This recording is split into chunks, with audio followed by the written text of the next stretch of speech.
Agradecer ao convite da CNI, da Mariana, para falar novamente sobre esse assunto que tanto nos empolga lá na BAES.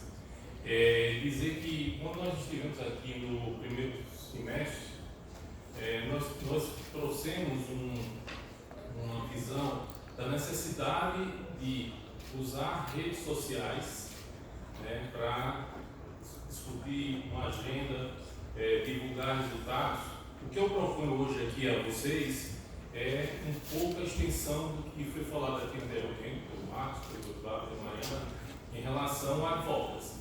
Na verdade, o que a CNI colocou para vocês é o direito legítimo que qualquer entidade tem de fazer advocacy. O que nós vamos apresentar aqui é como fazer advocacy na era digital. Vamos pegar esses conceitos básicos de advocacy e injetar tecnologia nele para fazer isso.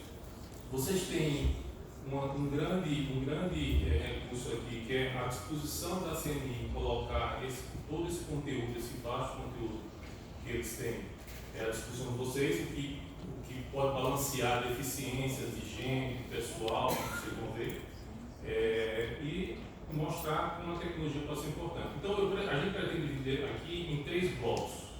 O primeiro bloco, a gente vai dar um conjunto de informações para vocês sobre conceitos que a gente falou no primeiro semestre, mas eu acho que é importante repetir aqui para vocês. O segundo bloco, nós vamos apresentar um estudo, e a gente vai divulgar essa semana, um estudo sobre todo o ecossistema de informação da Câmara de Deputados do Senado. O terceiro bloco, a gente vai entrar efetivamente no como fazer a advocacy digital, como entender isso, como usar essas ferramentas. E nesse terceiro bloco tem um adendo que a gente simulou a construção de uma causa. O que eu venho propor aqui a vocês hoje é que os deputados e senadores, do mesmo jeito que a CNI tem sua agenda de interesse, tem seus temas de interesse, os deputados e senadores também podem ter seus temas de interesse e defender isso abertamente, de maneira muito transparente, como a CNI faz.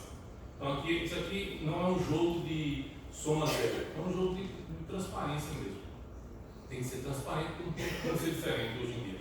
Então, eu me proponho, eu e o André, nós nos propomos a fazer isso durante esses agradáveis momentos que nós passaremos com vocês. Então, mas antes eu preciso fazer algumas introduções. Lá na BAES, a BAES é uma empresa que tem 13 anos, nós operamos em São Paulo, eu pelo sotaque, vocês veem que eu sou do Rio Grande do Sul, nascido e criado no Rio Grande do Sul. Mas eu estou em São Paulo há 20 anos já, depois trabalhei na Veja, com a Eduardo, lá na Sucursal de Recife, eu era da Sucursal de Recife, para a Sucursal de Salvador, fui para a Sucursal do Rio, fui para São Paulo. E montei a BAES há 13 anos, com a intenção de entender todo esse mundo novo que se apresentava para as empresas e como nós poderíamos contribuir com as empresas nesse momento. Então, há um mantra que nós temos lá na base, é que nós sabemos antes, e não por presunção. Nós temos muito orgulho dessa frase, porque com a metodologia que nós desenvolvemos ao longo dos últimos anos, nós conseguimos saber antes.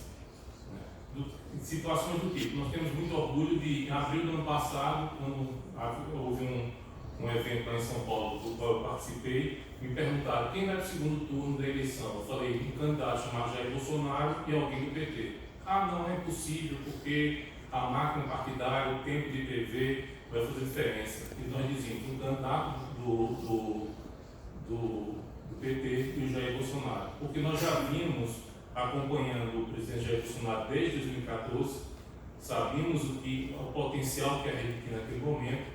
É uma eleição sem dinheiro para se gastar na mídia tradicional e a rede social ia fazer uma grande diferença.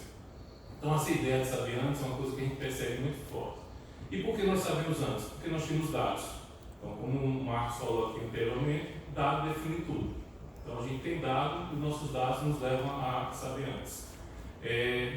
Com esse método, nós acompanhamos votações, nós conseguimos fazer previsões de votações dentro do Congresso. A gente consegue para os nossos clientes, usando todo o sistema de mapeamento de informação, saber para onde vai a votação. Usamos isso no impeachment da presidente Dilma, usamos isso nos dois momentos de votação dos processos contra o ex-presidente Michel Temer, e dizendo o seguinte, aprova, não aprova, vai para onde, não vai para onde. Usamos isso na reforma da Previdência, estamos usando na reforma tributária, essa metodologia. Então nós sabemos tudo que acontece dentro do Congresso. E sem estar aqui em Brasília, nós operamos em São Paulo. O André é o responsável pela área de contatos aqui em Brasília, então mas ele está em São Paulo também. Mas o André é o gerente da área de relações governamentais e o nosso ponto de contato com tudo que acontece em Brasília. Então, só para fazer essa apresentação direta, o André o André pode falar, porque ele fica mais fácil, né?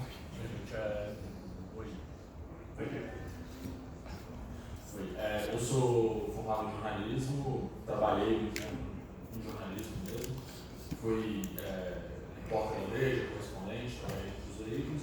Estou terminando agora o curso de Direito também na USP, em São Paulo, e estou na Bytes já há 5 anos trabalhando em relações governamentais. Então, a gente faz análise de dados para relações governamentais, a gente atende as empresas que querem entender como funciona o Congresso, que querem entender qual a probabilidade de aprovação de projetos de lei que impactam no negócio deles. Então, uma boa parte do meu trabalho é justamente acompanhar o trabalho de vocês e saber o que vocês estão fazendo e poder mostrar e tentar dar os melhores dados para as empresas para que elas se preparem para essas mudanças. Então, basicamente isso.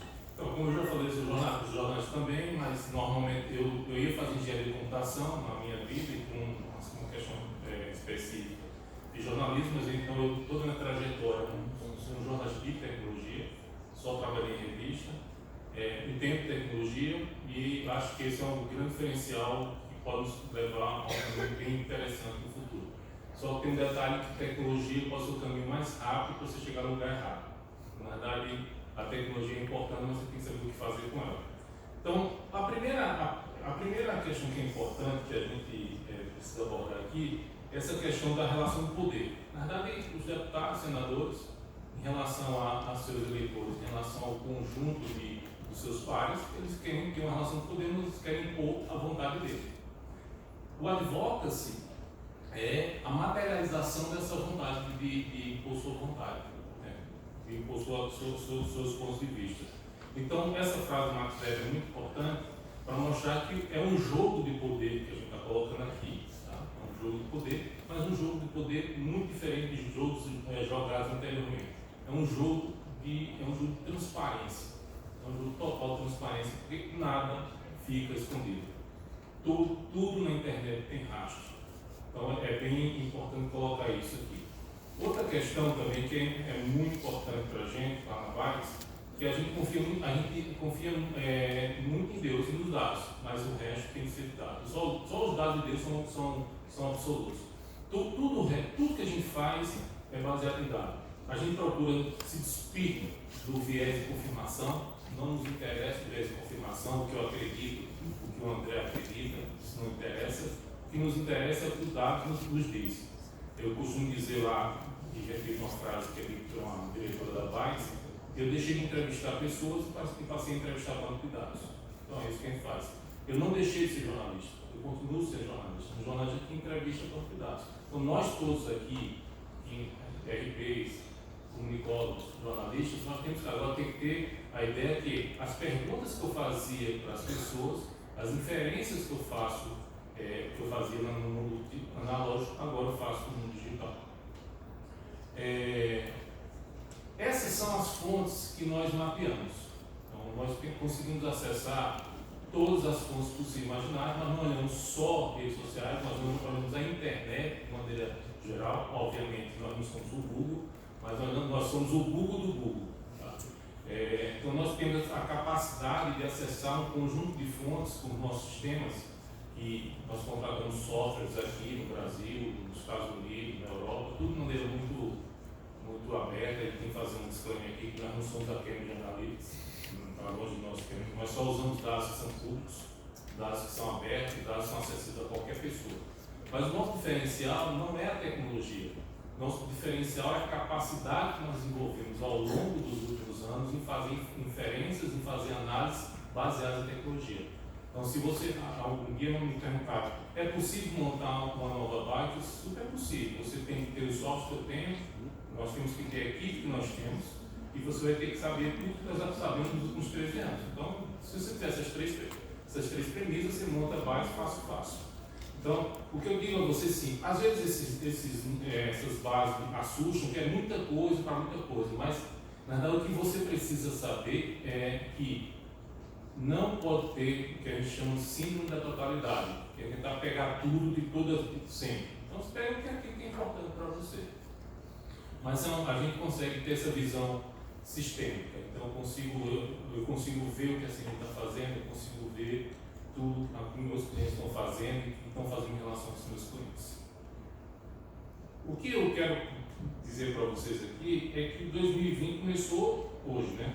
Porque na verdade a gente tem uma eleição, eu estava vendo aqui hoje no hotel, no jornal, nós teremos uma eleição que será nacionalizada, uma eleição municipal nacionalizada, porque a eleição de 2020 será uma prévia de 2022, então vai ser um jogo de forças que será medido em relação a 2022, onde o papel dos prefeitos, dos deputados, dos senadores será muito importante. Né? Então, a gente tem aqui o deputado, o senador, como esse nível, esse primeiro nível de entendimento de todo o contexto político e econômico do país. Os prefeitos, no seu dia a dia, sofrendo ali com a administração e tentando equilibrar contas, e o eleitorado. O advocacy digital é a forma que você tem de ganhar escala, né, na divulgação da sua homenagem, da sua mensagem, ajudar o prefeito localmente para se comunicar melhor com o seu eleitorado. Então, o advocacy é a combinação entre o que o deputado tem, do ponto de vista de conteúdo, o espectro político local dele e como isso faz ele chegar no eleitorado. Não, só no ano passado a gente estava acompanhando as eleições desde o início e lá em janeiro a gente começou a falar para os nossos clientes e para outras pessoas com quem a gente conversava. É uma eleição completamente sem precedentes. Todo mundo estava acostumado a pensar de um jeito, sempre do mesmo jeito. Os cientistas políticos falavam que o que ganhava a eleição no Brasil era tempo de TV, máquina partidária, dinheiro de fundo partidário, e a gente viu uma renovação sem precedentes no Congresso Nacional. Alguns de vocês que estão aqui provavelmente vieram nessa renovação, outros de deputados já com mais tempo de casa resistiram nessa renovação porque conseguiram entender essa onda de mudança. E a gente mostrou isso o tempo inteiro e estava falando que ia ser uma eleição sem precedentes. A próxima eleição, a eleição do ano que vem, é uma eleição que vai ter um fator novo, que é essa capacidade de se comunicar com o país inteiro por redes sociais, que foi preponderante na eleição do ano passado, só que aplicada numa realidade local. Então a gente tem um desafio gigantesco, tanto a gente para entender esse cenário e tentar acertar previsões como a gente acertou no ano passado, quanto vocês também que vão estar ou junto com seus deputados e senadores na campanha, nas campanhas nos municípios, ou também apoiando pessoas nessas campanhas. Então, assim, é um desafio muito grande e a gente precisa entender esse cenário e entender como esse cenário vai se comportar de forma local, porque a gente já entendeu como ele se comporta de forma nacional. Então, só para a gente pensar um pouco nesse grande desafio que a gente tem pela frente. Porque este evento aqui é importantíssimo e, mais uma vez, eu agradeço a CNI. Porque, na verdade, o trabalho de vocês hoje é um dos mais importantes do gabinete. Sempre foi, mas é muito mais importante do que foi há muito tempo. E eu falo isso com total tranquilidade, porque a VAIS não tem nenhum contrato com o setor público e a VAIS não tem nenhum contrato com o setor político. A gente, até hoje, nós nunca trabalhamos porque a gente, como nós trabalhamos no setor privado, aí a gente acha que pode ter algum conflito de interesse se envolver isso.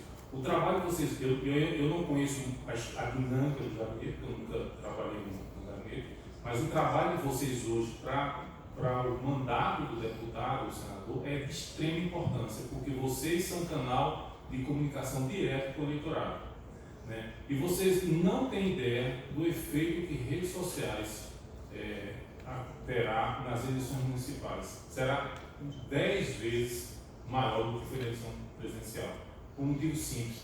Não, vai ser impossível, mas impossível, que eu estou falando do ponto de vista tecnológico, você mapear 5 mil municípios. Está acontecendo em 5 mil municípios. Quando o TSE fala, vamos mapear, impossível isso. No ano passado, teve um evento lá na Folha, eu fui convidado, também por maio, abril, maio, e eu disse o seguinte: vai ser uma carnificina de fake news.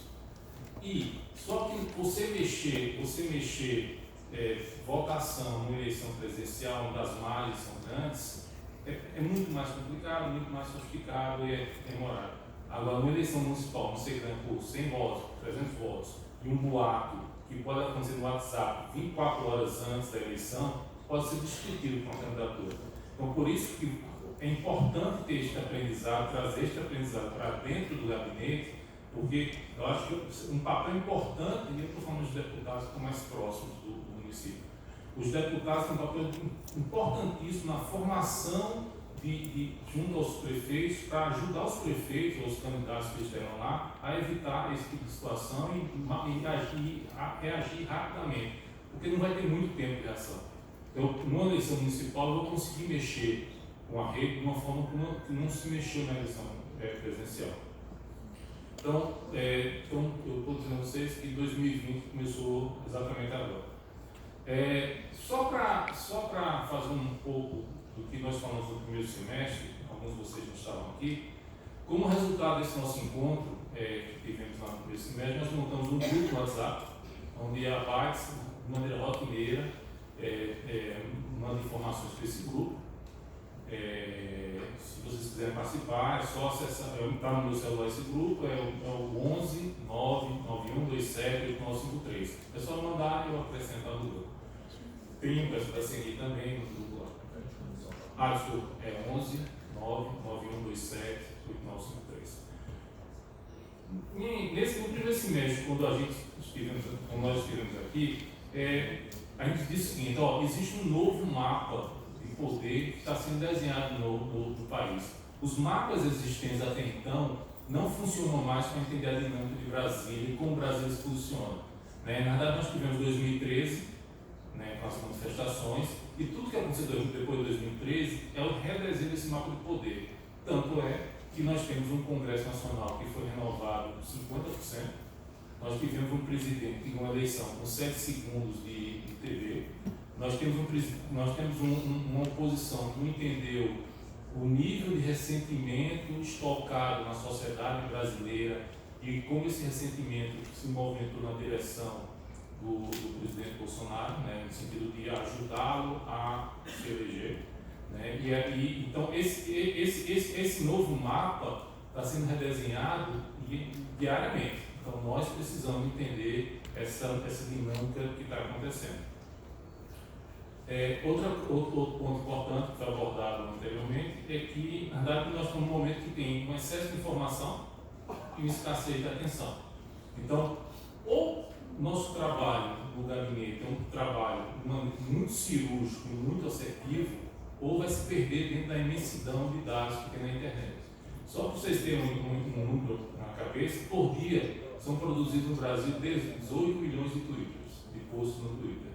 São feitas algo em torno de 150 milhões de buscas no Google. Então é importante entender isto, porque você tem que ser não pode ser desesperado, mas você tem que saber o que você está fazendo. Então essa discussão daqui nos leva a isso. E especialmente pensando que vocês estão representando 1 em 594, então assim, informação sobre cada um dos parlamentares tem bastante, mas como essa informação vai se destacar? Então, isso aí, a riqueza de informação está lá, mas é difícil se destacar nesse lago gigantesco de dados e informações. Então, por exemplo, informação factual do tipo, o deputado apresentou um projeto ontem que vai ser muito legal, esquece, isso não propaga. Mas informação que gera opinião, sim, isso propaga. Então as pessoas estão esperando uma opinião. O factual se vê na imprensa, no jornal, se for, mas se espera opinião, posicionamento. claro, defesa de algum ponto de vista.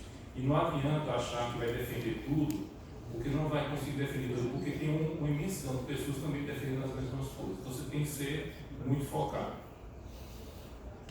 Esse também é outro aspecto, que a gente está numa sociedade completamente no mundo dos algoritmos, né? Então, essa apresentação eu vou deixar para seguir, vocês podem me pedir depois. Precisa, só para chamar a atenção. É uma sociedade, o algoritmo define o que vai acontecer, então nós mesmos, nós na eleição passada, né, para votações, para o Congresso, nós criamos um algoritmo que nós chamamos de tração, que é a capacidade de um agente digital mover a rede numa direção que ele gostaria. Então a tração tem exatamente esse objetivo, é um algoritmo que a gente consegue fazer predição de como falei, de votação, de eleição, de tendências. Então o algoritmo é muito importante.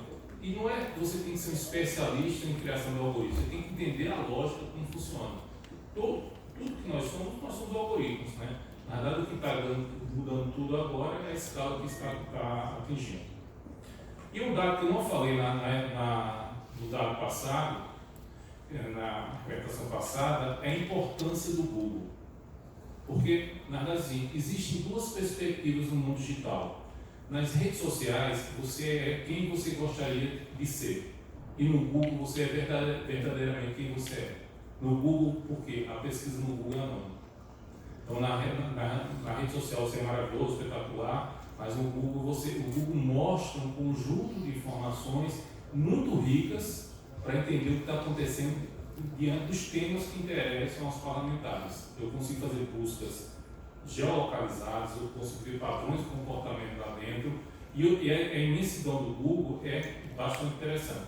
Então, você vê a ideia aqui é o seguinte: o Google no mundo tem 92% do market share de serviço de busca. Na América do Norte, 89%, no Brasil, 97%. Agora, um dado importante para vocês aqui é o seguinte: aquele 0,11 ali no Brasil é o DuckDuckGo.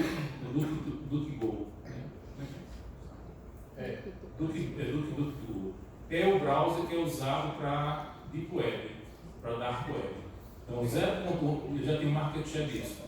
Esse browser é onde você acessa informações que estão lá dentro é o serviço de busca da Dark Web. Mas o que eu quero ressaltar aqui também é a importância do Google. Então, não adianta fugir do Google. Se vocês pegarem o Google, a primeira página de resposta do Google, ela concentra o seguinte: no primeiro link orgânico, não considerando os dados de publicidade, concentram 12% de todos os cliques da página. Então, é fundamental que o deputado, senador, esteja bem posicionado para que ele tenha 12%. Quando você pega os 3 primeiros links, concentram 70% dos cliques. Então, no que nós chamamos de a indexação do parlamentar ou do agente, é importantíssimo considerar que você precisa estar nas 3 primeiras posições se você quer gerar link. E aí o teu esforço é montar isso. Por que o papel de rede social é importante? Por que o papel de defesa de causa é importante? O Google entende o seguinte: se você fala sobre tudo, você não é relevante. Você é relevante se você fala sobre temas específicos, de maneira recorrente. Né? A gente tem alguns produtos lá na empresa que um deles é reindexação inversa. A reindexação. Você está lá em situação, digamos assim, crítica, nós conseguimos trabalhar em conteúdos relacionados para criar que o Google tire da primeira página e joga para a segunda, para a terceira página para fazer isso. Então, o Google tem uma importância estratégica nisso e também na questão do advocacy. Eu preciso que o meu deputado, na hora que alguém buscar educação e deputado, apareça o nome do meu deputado. Saúde, saneamento, apareça isso. Obviamente, saneamento vai aparecer sozinho, mas se o seu associado com o deputado tem que ser o meu deputado. Esse é o primeiro grande KPI de vocês. Permitir que no Google ele esteja associado ao tema, ao conjunto de temas que teremos para ele. O que é que nós recomendamos? 2, 3 temas. Porque se você abrir muito, você vai se perder. Então, ninguém espera. Um dia eu fui para uma reunião, E eu perguntei, quantas prioridades tem aqui para a nossa conversa? Ele falou 11. Eu falei, não existe 11 prioridades. Você tem uma, duas, 11 prioridades, não existe. Então, não são prioridades. Então, assim, na verdade, eu sei que a dinâmica, mais uma vez, eu não tenho conhecimento para falar isso, mas a dinâmica do gabinete é uma dinâmica muito diferente, uma dinâmica de outros lugares. Mas eu acho que é importante que o deputado saiba que é o seguinte, ou ele está na internet, ou ele está bem posicionado no Google, ou ele tem uma causa muito clara a defender, ou ele está fora do jogo. Eu não estou falando isso porque esse é o meu negócio, estou falando isso porque é a realidade. Não tem alternativa, não tem mais opção de não estar. Não tem, por isso que eu falo, o papel de vocês é fundamental. Né? Vocês são a infantaria hoje do mandato, a grande infantaria. Claro, tem os consultores ativos, o pessoal faz tudo, mas a infantaria é a área de comunicação. Este é o momento de chegar lá e pedir aumento dos deputados.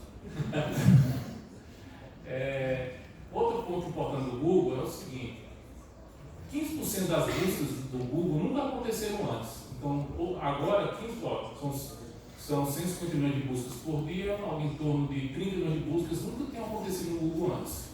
Né? Cada usuário no Google faz, em média, de 3 a 4 buscas por dia. Estou falando da gente aqui. Então, são 130 milhões de páginas indexadas no Google. Então, vocês têm que...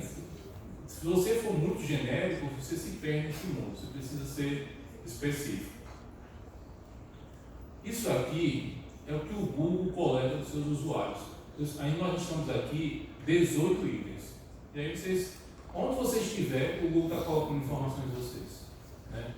Então, por que isso é importante? Porque se eu tenho uma estratégia em relação a advogados, que eu vou me posicionar em buscas, eu vou me posicionar em e-mails, eu vou me posicionar na minha rede contábil, vou mandar coisas pelo Android, pelo WhatsApp, eu vou mandar pelo livro, eu vou ter um conjunto de ações. Mas assim, estou dizendo para o Google, quando você mapear as pessoas, veja que eu estou aqui em vários pontos. Então me ajude aqui e me indexe aqui.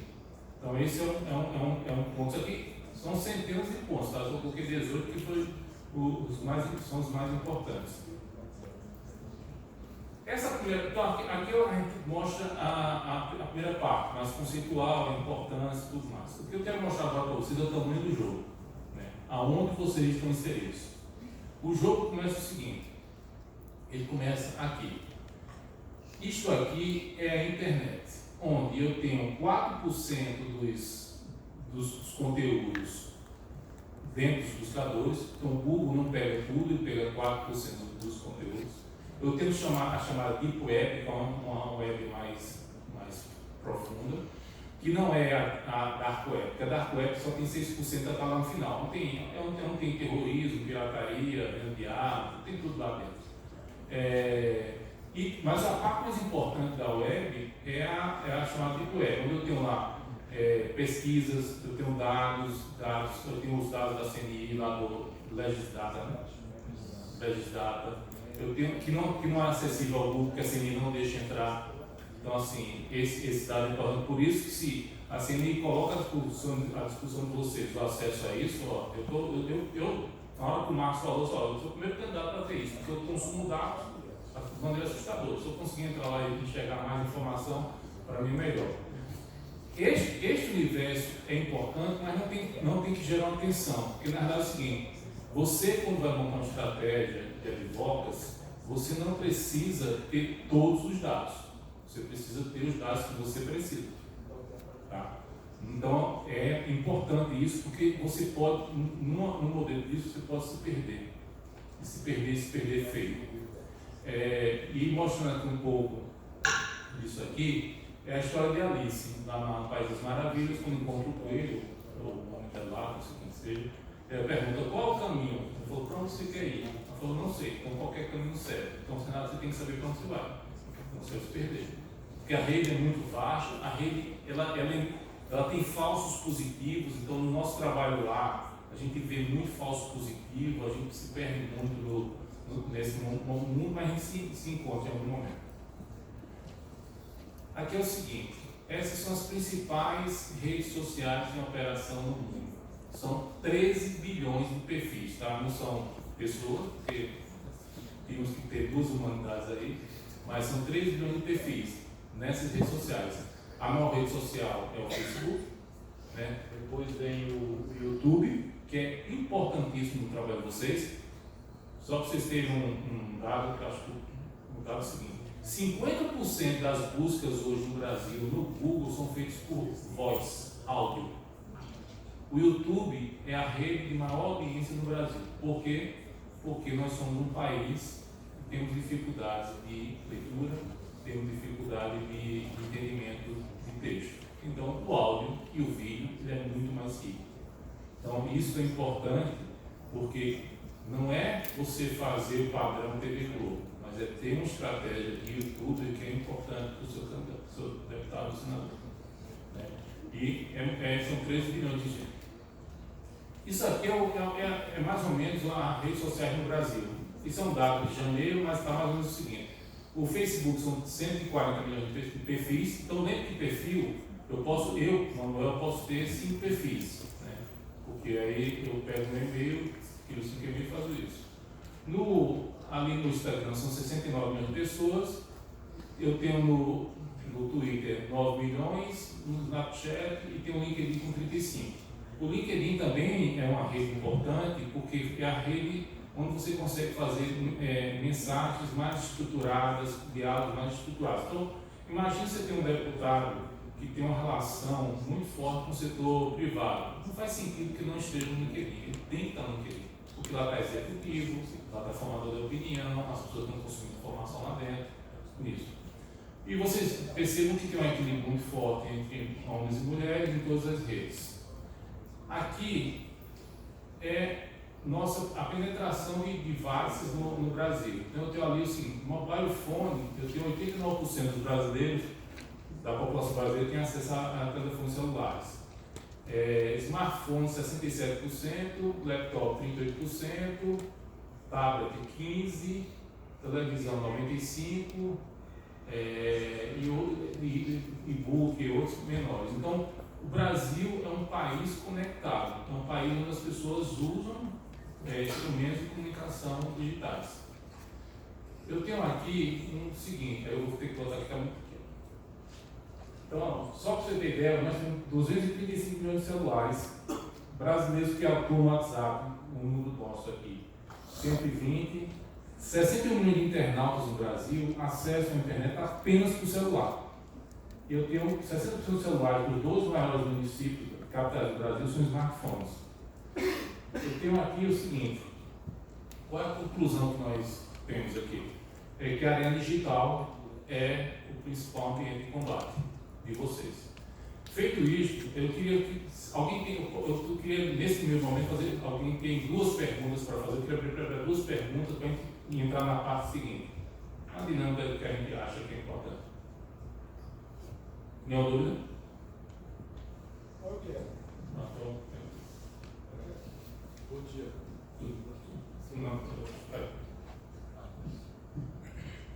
Bom dia. A minha pergunta é com relação ao WhatsApp, porque a gente viu nessas últimas eleições a diferença da eleição no Brasil e para outros lugares do mundo, na verdade, foi a utilização do WhatsApp para a propagação de mensagem.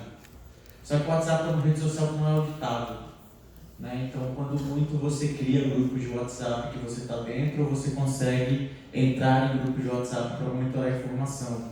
E mesmo assim, a amostragem acaba sendo muito pequena e você não tem como auditar esse dado depois. E vocês colocaram que o WhatsApp, o grupo de WhatsApp, são coisas que vocês monitoram. Como é que vocês vencem essa dificuldade do fato de ser uma rede social encriptografada e que você não tem acesso a esse mesmo escala de dados que você tem nas outras redes sociais? Então, a gente realmente monitora o WhatsApp, né? Mas a gente participa do WhatsApp o seguinte: o clube da esquerda da esquina, como dentro do WhatsApp. O grupo do bairro, como dentro do WhatsApp. Amamos Guaratinguetá, estamos lá dentro. E na eleição, nós participamos de 300 grupos abertos de WhatsApp dos candidatos. Então a gente viu tudo que está acontecendo lá. Não é uma amostra significativa, não, mas se acontecer algo, vai aparecer em algum momento naqueles grupos. E a gente tem no método que nós desenvolvemos o seguinte: quando eu falei que usa muito o Google, quando uma busca se mostra muito grande no Google, acontecendo no Google, e ela não aparece no Twitter, no Facebook, nem na mídia, é porque ela está saindo pelo WhatsApp. Então ela tem uma dimensão no WhatsApp e foi parar no Google, que as pessoas estão buscando essa informação. Então é essa forma. O WhatsApp para a gente, a gente usa ele como um serviço de balanceamento da análise da gente, mas realmente não consegue. Bom dia. Só complementando a pergunta do colega, meu nome é Felipe, eu presto assessoria de comunicação para o presidente da Comissão de Meio Ambiente da Câmara dos Deputados, deputado Rodrigo Agostinho. A gente participa ali, tem vários colegas aqui que a gente convive diariamente no Congresso Nacional e participa de vários treinamentos e seminários, workshops e tudo no sentido de tentar melhorar e desempenhar um papel mais firme em relação ao combate e disseminação de fake news. Um dos especialistas que a gente participou tem uns 4 meses, ele foi no Congresso Nacional e ele mencionou que o WhatsApp era uma batalha perdida. E só complementando a pergunta do colega, do ponto de vista político e eleitoral, como é que vocês avaliam o impacto do WhatsApp nessa eleição municipal e quais são as principais ferramentas e atividades que a gente pode tomar em conta aqui para tentar dirimir ou minimizar o risco e possíveis derrotas e possíveis estragos maiores do ponto de vista eleitoral? Então, eu não considero o WhatsApp uma batalha perdida, porque para a gente não é perdida, a gente consegue olhar pouco, mas olha. E se for significativo, a gente vai pegar uma informação. Em relação ao segundo ponto, o que eu considero é o seguinte: se o deputado ele tem mais ou menos 40% da votação concentrada em 3 municípios, mais ou menos, que é a média que a gente trabalha lá, entrar em todos os possíveis grupos no WhatsApp desses municípios, para ver o que está acontecendo lá. Então, assim, ele tentar descobrir, porque se o deputado tem uma base local no município, né, alguém que ele conhece vai estar dentro do grupo e ele pode participar. Então, o que eu falo é exatamente isso: como é que a gente faz isso hoje? Como é que é a operação disso? A gente participa dos grupos. Aí tem alguém da equipe do André lá que baixa as conversas. Eu posso suportar as conversas como texto. Essas conversas a gente joga no outro software para ver a frequência de palavras que está fazendo, porque o WhatsApp ele é todo estruturado, você não tem como monitorar que ele vai caindo, né? Então, a gente joga as conversas no software e vê a nuvem de palavras que aparece. Se aparecer alguma palavra que a gente considera negativa, a gente vai atrás da informação, senão, deixa quieto. Então, o método é exatamente isso: é você ter alguém puxando isso. Ele pode fazer 2 vezes por dia, 3, uma vez por dia é suficiente. Vai para os grupos, exporta, joga nesse software, que tem software aberto para fazer isso, e vê a imagem lá.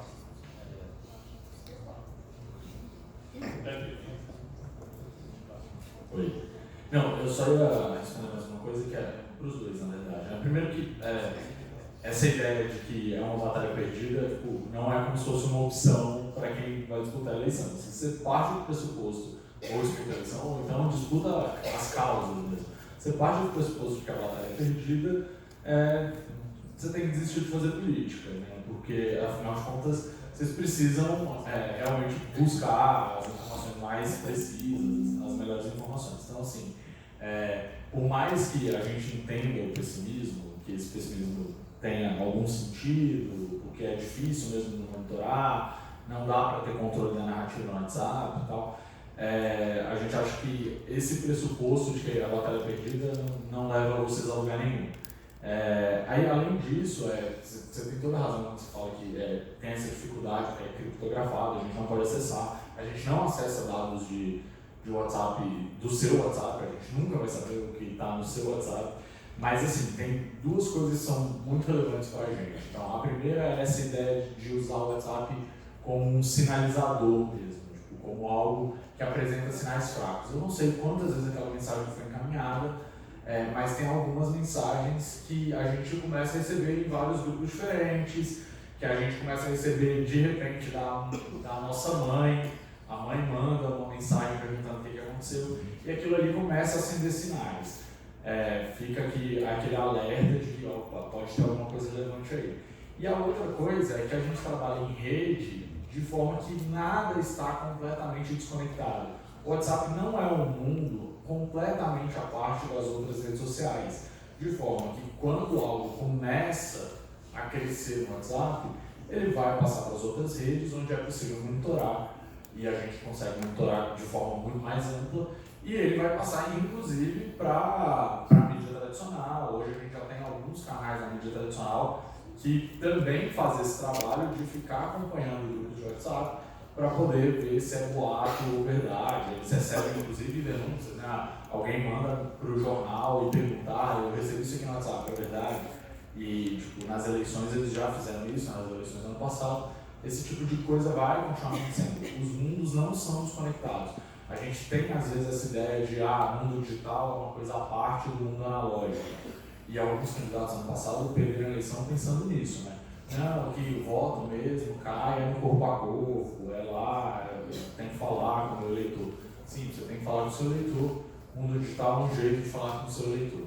E eles não são mundos separados, são mundos que estão conectados o tempo inteiro e que um influencia o outro.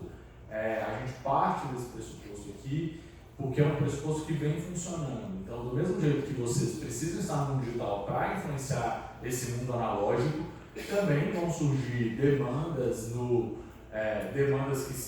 de grupos tradicionais, de família, de sindicatos, que vão se tornar demandas no mundo digital. Essa comunicação ela existe e a gente precisa monitorar quando sai, entendeu? Quando tem uma ponta ali, a gente precisa estar em cima.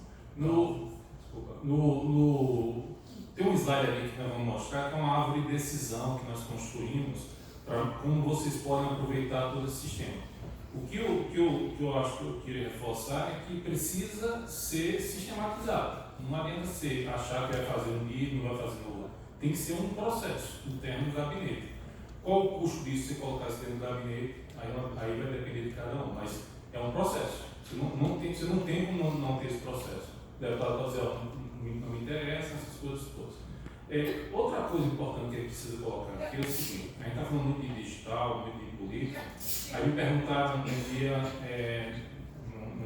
numa conversa, por que o presidente Bolsonaro ganhou a eleição? Foi por causa das redes sociais? Não, ele ganhou a eleição porque tem mais votos do que o segundo candidato. Foi por isso que ele ganhou a eleição. Não foi por causa de rede social, ele teve mais votos do que o segundo candidato, ele ganhou a eleição. Mas houve o uso de robô. Ele e todo mundo usou. Fique tranquilo, não foi só um. Todo mundo usou porque é natural usar. É natural usar. Agora, o que a gente tem nesse modelo nosso aqui é o seguinte: se a mensagem não tiver aderência, ela não propaga. Pode ser o robô que você quiser. A não ser que alguém acordou na Rússia, olhou para o Brasil e disse: nossa, que país maravilhoso, vou lá, vou manipular a eleição. Não tem isso, pessoal. Então, assim, essa negação da realidade é que dificulta algumas questões. Você ganha a eleição porque você tem mais voz do que o outro. A rede social ajuda a propagar a sua mensagem, se a sua mensagem tiver aderência. É isso só. Não tem outro. É achar que os eleitores são muito tolinhos, os eleitores são muito manipuláveis, os eleitores são hipossuficientes. Isso não existe. Né? Isso não existe. Obviamente, você tem a comunicação, tem o fake news e tudo, mas é isso que eu estou dizendo. Uma eleição se conforma. Então, Oi, desculpa, eu queria fazer uma pergunta, já que o Felipe, meu colega aqui, falou sobre o WhatsApp, o uso do WhatsApp na campanha do ano que vem. A gente vai enfrentar, daqui a alguns meses, uma campanha municipal e para os colegas que trabalham na Câmara e no Senado, uma eleição para as duas casas, as presidências das duas casas legislativas. Nos ajudem, vocês, dois especialistas. A gente deve investir, a partir de agora, em redes sociais que não restringam os anúncios políticos, ou a gente deve fugir dessas redes? Eu vi aí que o Facebook é a maior rede no Brasil, a gente investe neles, mesmo eles não tendo um limite para anúncio político, ou corre para as outras redes? Muito obrigada. Só falar uma coisa. Qual é o seu deputado? Então, na verdade, eu sou da liderança do Democratas na Câmara. Então, vou mais chamar o deputado Rodrigo Maia. O deputado Rodrigo Maia faz um post na fanpage dele. Aí eu achei maravilhoso. Achei muito bom o post dele. Aí eu pego o post dele, trago para a minha fanpage e coloco mídia na minha fanpage. Como é que o Facebook vai controlar isso? Não tem controle. Isso assim, não existe controle disso. Vai ter o TSE vai dizer o quê? Mas Manuel está financiando o deputado Rodrigo Maia. Aí vamos entrar numa discussão aqui de 10 anos, porque o TSE nunca vai saber que eu impulsionei o conteúdo do deputado. Então, assim, isso é a primeira questão. A segunda questão é a seguinte: qual rede utilizar? Na verdade, assim, o grande desafio que vocês têm hoje de levar para dentro dos gabinetes é uma lógica de análise de dados. Momentaneamente, esqueçam redes sociais, esqueçam plataforma. Pensem que vocês têm que trazer uma lógica de análise de dados, não só para redes sociais, mas para o conjunto de informações que giram em torno do gabinete. Por exemplo, eu sou lá de Pernambuco, como falei, o ex-deputado Mendonça Filho foi ministro da Educação, a base eleitoral dele é Belo Jardim, né, no interior de Pernambuco. Imagine o seguinte: a pergunta é, o que hoje, imagine que o Mendonça Filho fosse deputado, o gabinete dele hoje deveria estar mapeando tudo o que acontece em Belo Jardim, os temas que são discutidos, o que os blogs estão falando. Eu tenho um interesse especial pelo Maranhão lá, e eu acompanho bem os blogs do Maranhão. Tem, assim, é o estado do país onde tem mais blogs de política. Sim, deve ter lá 90 blogs. É metade contra o presidente Sarney, o ex-presidente Sarney, e metade a favor. Assim, e todos os dois ficam se degladiando. Mas quando você fica olhando e lendo ali, você vê a dinâmica da cidade, o que está acontecendo na cidade. Então, fundamental, então não estou falando de rede social, estou dizendo assim, use a internet para buscar informação a um custo muito baixo. Buscar e trazer essa informação para dentro do gabinete. Dizer assim, deputado, eu acabei de ver lá que, sei lá, em Pirapora do Oeste, lá, um buraco lá está incomodando uma situação. Eu vou contar um caso específico que eu vivi aqui.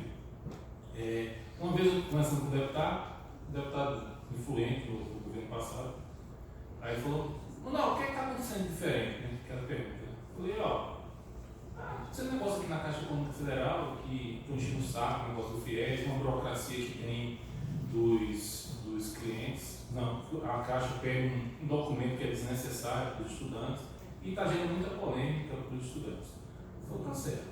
Falei isso numa conversa que eu tive lá com ele. 2 semanas depois, ele faz um discurso.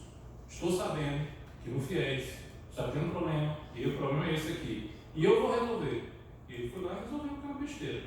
Resolveu no dia seguinte, por motivo eu estava olhando lá, as pessoas passaram a adorar esse deputado.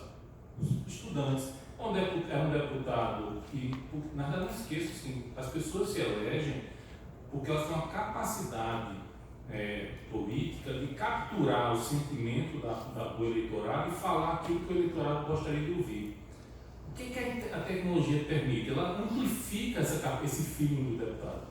Na verdade, o deputado tem um feeling muito apurado. A tecnologia ela amplifica e estrutura melhor esse feeling para ser muito mais assertivo. Este é o papel de vocês, trazer estes conceitos para dentro lá do deputado. Vou seguir aqui. Então, quando terminar esse segundo bloco, eu abro mais para 3 perguntas. Só para dar uma sequência. Então, é o seguinte, a Arena Digital é esse novo ambiente de combate.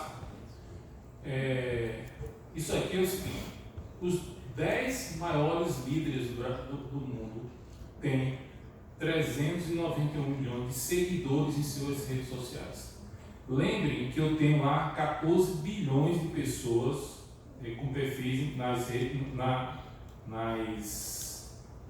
16 redes. Mas no Facebook são 2 bilhões, no Twitter são 500 milhões, no YouTube algo em torno de 1 bilhão, então são 3 bilhões e meio, e tenho lá o Instagram com mais uns 500 milhões. Os 4 bilhões de pessoas nessas 4 redes. Nas 4 redes, 390 milhões de pessoas seguem os principais líderes políticos. Quem é o primeiro? O primeiro-ministro da Índia, porque na Índia tudo é grande.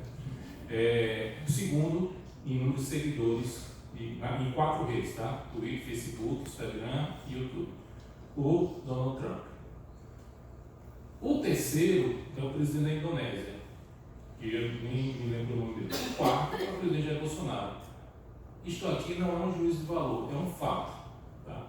Tem uma frase clássica no jornalismo que se repete constantemente, é assim: os comentários são livres, mas os fatos são sagrados. Então é um fato.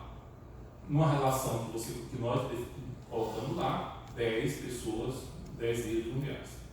Só que tem um detalhe: este quarto líder aqui, o Bolsonaro, vocês vão ver, quando ele vai no Facebook, a taxa de compartilhamento dele, então a pessoa entrou lá, compartilhou um post que ele fez, e aí ela compartilhou falando mal, mas compartilhou a mensagem foi em frente, né? Pode ficar falando mal o que quiser, a mensagem foi em frente.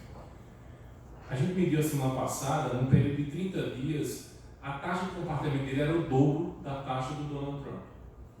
Aí você vai me dizer que vai chegar para um líder político desse, dizer, não usa a rede social, porque não funciona. Então, assim, mas tem robô fazendo isso. E por que não tem robô no Trump? Porque o líder do maior país do mundo não faz. A gente precisa entender que certas coisas acontecem porque acontecem, não é porque existe uma conspiração internacional sobre isso. Então eu estou falando isso porque os líderes mundiais sabem da importância disso, usam isso com bastante riqueza, e nós temos aqui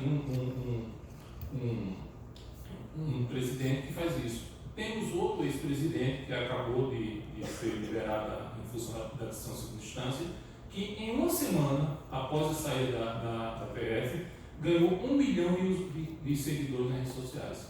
O que é que isso mostra para a gente? Vocês vão ver aqui nos slides seguintes. A polarização está clara. A propagação de interações de redes sociais é polarizada de um espectro do outro. Então aqui é o seguinte, vou mostrar aqui para vocês. Seguinte, em 2014, a chance de comentários em redes sociais influenciar senadores americanos era de 56%. Isso é uma pesquisa lá do americano. 30 comentários bastavam para que um senador interagisse com a publicação. Então, se eu estou do lado de cá e começo a pressionar um senador ou um deputado, ele é capaz de interagir. Qual a distorção que isso pode gerar? E aí, mais uma vez, vocês têm um papel importante. Porque se você pegar um mapa da internet do Brasil, onde é que tem mais usuário de internet? São Paulo. Onde é que tem mais smartphones? São Paulo. Então, imagine o seguinte, um deputado do Nordeste, do Piauí, faz uma proposição e tem lá um tuitaço contra, para eles, um mundo de posição. Se ele não tiver cuidado, ele vai mudar a posição defendendo os interesses dos eleitores de São Paulo. Por isso tem que dizer para o deputado no Twitter não significa nada, o importante é o contexto do Twitter. Por isso que a gente tem que qualificar o post, qualificar quem está falando, tem que ter uma inteligência de dados, inteligência digital importante aí, porque você pode criar uma distorção no mandato do deputado e estar defendendo os interesses do povo de São Paulo, tá? Não do Piauí. Então, é muito sério quando um deputado, um senador, abre uma pesquisa online para saber onde ele vai votar, em que ele vai votar, porque vai descarregar muito forte uma audiência que talvez não seja a audiência que interessa a ele. Ele vai numa direção que não é a direção do eleitorado. Então, esse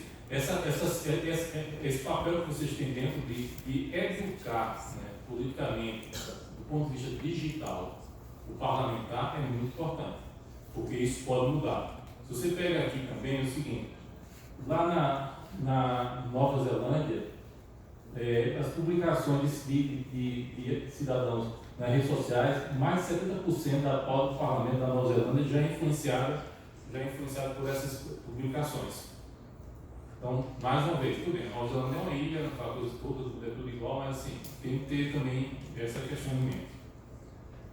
E tem aqui um dado que é o seguinte, a internet tem efeito positivo na política para esse conjunto de pessoas nesses países aqui, que são 51% de diz que a internet influencia a política, 50% dos coreanos, 46% dos vietnamitas e 44% dos mexicanos. Agora o dado mais importante, os temas mais impactantes por essa dinâmica são economia e educação. Então, se você tem uma pauta focada em economia e educação, você ajuda bastante, né, a entender, a se conectar com o eleitorado. Aí aqui é outro dado também, que é 80% dos americanos acreditam que a publicação em redes sociais tem mais efeito sobre as políticas públicas do que o comércio global e a migração global. E 69% dos adultos dos Estados Unidos consideram as redes sociais muito ou relativamente importantes para atrair a atenção das autoridades eleitas. Então, nós temos o seguinte cenário. Nós temos um canal direto do eleitor com o deputado, que ele nunca teve, o senador que ele nunca teve. O deputado se elegia, quando voltava à base, ele vinha aqui chegar na terça-feira, voltava na quinta-feira para a base eleitoral, sexta, sábado, domingo, viajava e tinha um contato. Agora o contato é diário, 24 por dia, 7 dias por semana. E aqui é o seguinte,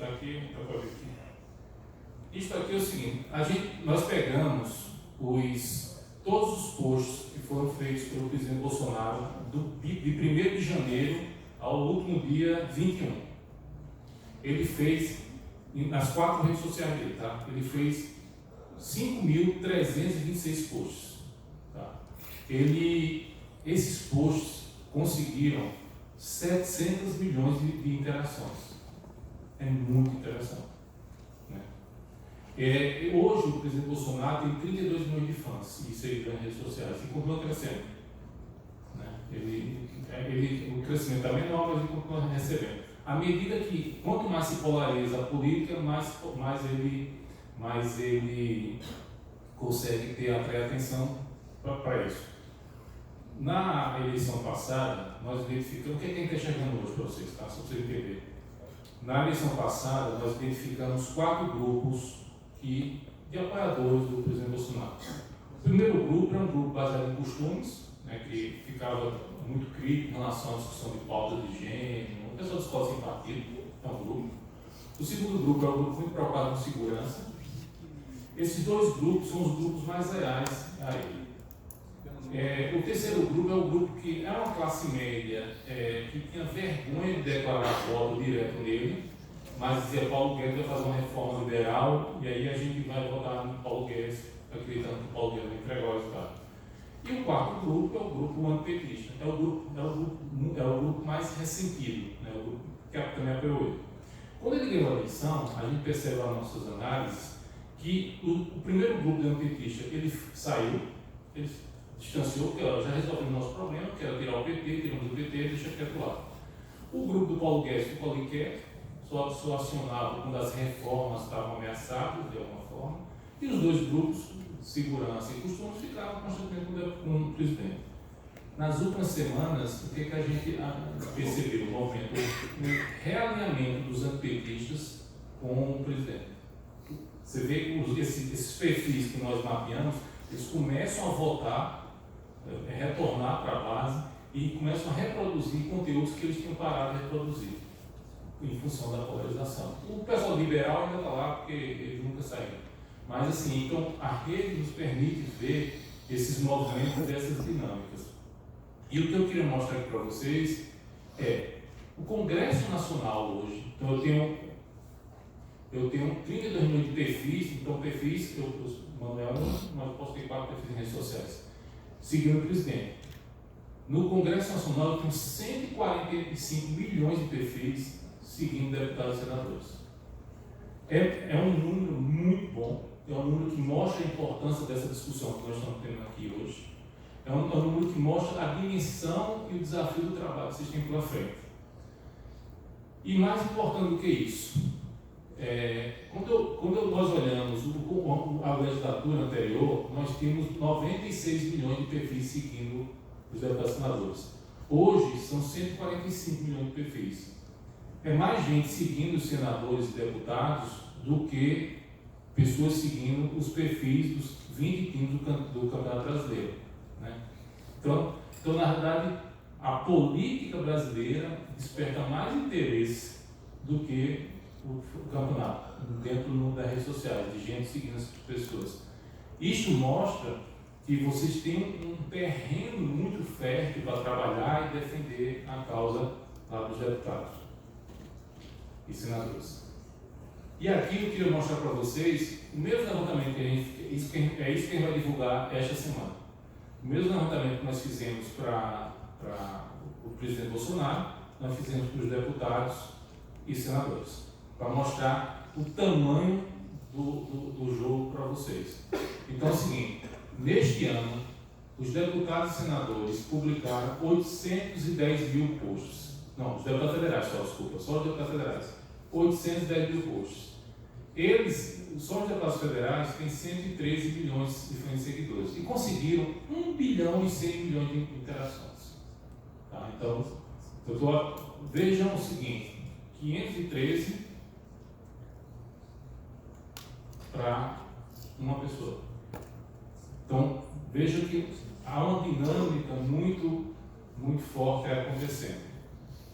O que eu vou mostrar nos slides seguintes são dados factuais.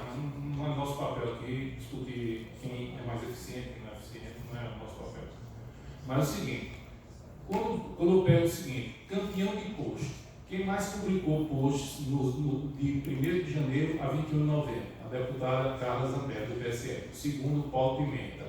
Depois o deputado Márcio Gera, do Maranhão. E a Margarida Salomão. Percebam que claramente tem uma polarização aqui. Mas essa polarização não se reflete no volume de posts publicados, porque eu posso publicar quando eu quiser e no dia que eu quiser. Quando eu olho aqui, os campeões de interações, pessoas reproduzindo, dando like, compartilhando. Eu tenho a deputada Joyce Hausmann, que tem 144 milhões de interações em todos os posts que ela publicou. Vocês percebam que a Joyce não foi a deputada que mais publicou, mas foi a deputada que mais